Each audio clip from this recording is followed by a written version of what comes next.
मैं जब ये बंगाल की वीर भूमि पर, संस्कार भूमि पर आया हूं, तब कवि गुरु टैगोर जी, स्वामी विवेकानंद जी, रामकृष्ण परमहंस जी, नेताजी सुभाष चंद्र बोस और हमारी पार्टी के स्थापक स्वर्गीय श्यामा प्रसाद मुखर्जी को प्रणाम कर कर मेरी बात की शुरुआत करता हूं। वंदे मातरम के रचयिता महान बंकिम चंद्र चट्टोपाध्याय की ये भूमि, जिस भूमि ने सालों तक पूरे भारत का मार्गदर्शन करने का काम किया, चाहे ज्ञान हो, विज्ञान हो, धर्म हो, स्वतंत्रता संग्राम हो, हर क्षेत्र में सालों तक बंगाल ने भारत का नेतृत्व करा। और वही बंगाल में कई सालों तक कम्युनिस्टों का शासन रहा और उसके बाद मां माटी मानुष का नारा देकर ममता दीदी आई और उन्होंने ये महान बंग भूमि को आज घुसपैठ, भ्रष्टाचार, स्त्रियों पर अत्याचार, अपराध, बम धमाके और हिंदुओं के साथ दुराचार का केंद्र बनाकर रख दिया है। दुराचार का केंद्र बना। भाइयों बहनों, यही बंगाल में चुनावी हिंसा सेशन के बाद, जब टीआर सेशन सीईसी बने, उसके बाद पूरे देश में चुनावी हिंसा बंद हो गई।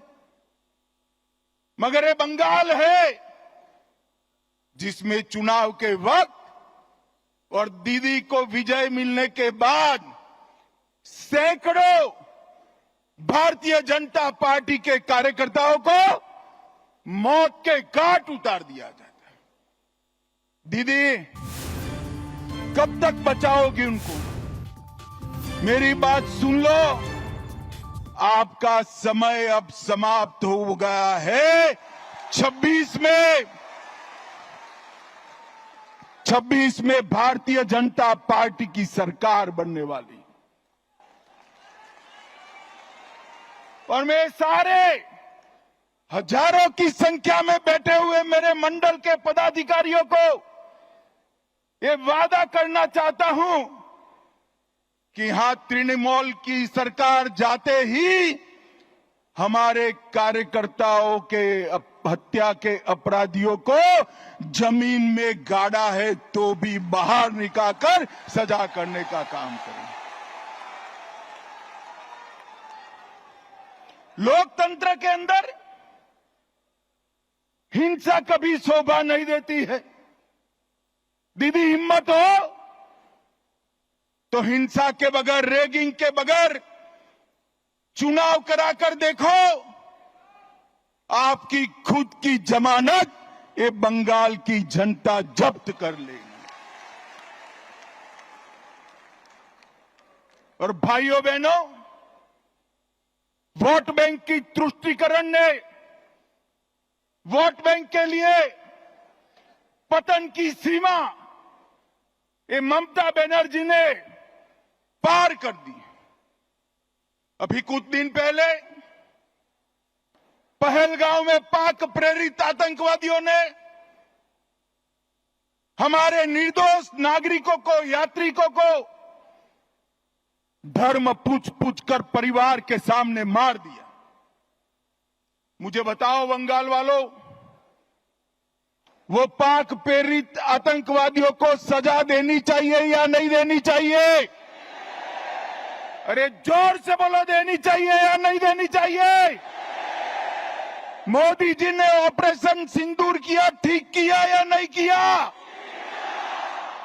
भाइयों बहनों, हमने सर्जिकल स्ट्राइक करी, एयर स्ट्राइक करी और अब ऑपरेशन सिंदूर कर 100 किलोमीटर अंदर जाकर उनके हेडक्वार्टर को ध्वस्त कर दिया।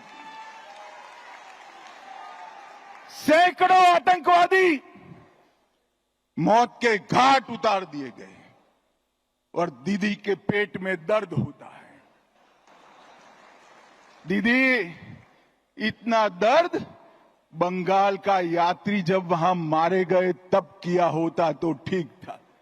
उस वक्त कुछ नहीं बोला और मोदी जी ऑपरेशन सिंदूर कर यहां आए तो एक घटिया सा राजनीतिक बयान देकर ऑपरेशन सिंदूर का विरोध किया।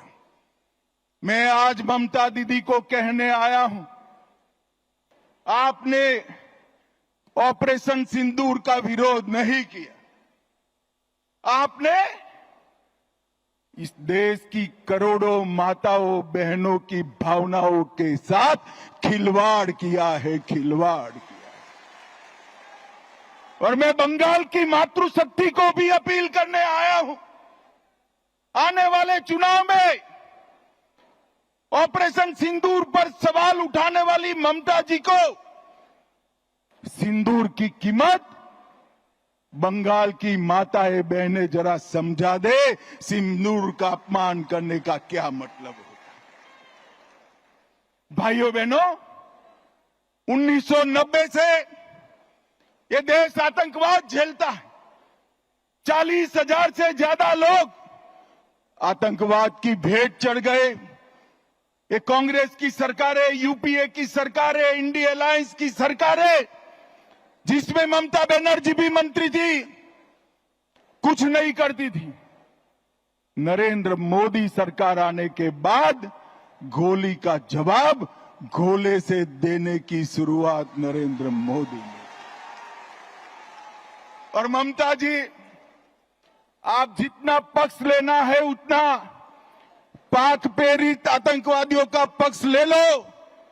मैं बताकर जाता हूं, ये नरेंद्र मोदी सरकार है, ये भारतीय जनता पार्टी की सरकार है। ऑपरेशन सिंदूर समाप्त नहीं हुआ है। अब कोई भी हिमाकत करेगा तो उसको उतनी ही मजबूती के साथ जवाब देने का काम नरेंद्र मोदी जी करेंगे। मैं आज ऑपरेशन सिंदूर में हमारी बहादुर सेना बीएसएफ ने जो वीरता बताई है, वो सभी बीएसएफ कर्मी और सेना के जवानों को 2 हाथ जोड़कर प्रणाम करता हूं। भाइयों बहनों, मोदी जी के नेतृत्व में बंगाल के विकास के लिए मोदी जी ने ढेर सारा काम किया है, परंतु विकास के साथ साथ बंगाल की संस्कृति को भी मोदी जी नहीं भूले। सालों से बंगाल वासियों की मांग थी कि हम बंगाल को क्लासिकल लैंग्वेज का स्टेटस दें। आज मैं ममता दीदी को पूछने आया हूं, 10 साल तक आप केंद्र में मंत्री थी या आपका समर्थन था, बंगाली भाषा को क्लासिकल लैंग्वेज का स्टेटस क्यों नहीं दिया? और भाइयों बहनों, हमारे मोदी जी ने बंगाली भाषा को क्लासिकल लैंग्वेज का स्टेटस देने का काम कर दिया। और ये ममता जी है जिनको इसके लिए धन्यवाद करने का भी शिष्टाचार नहीं आता। भाइयों बहनों, आगामी चुनाव में यहां बैठे हुए सभी मंडल के पदाधिकारियों का मेरा विनती है कि बंगाल का चुनाव सिर्फ बंगाल का भविष्य नहीं तय करता है,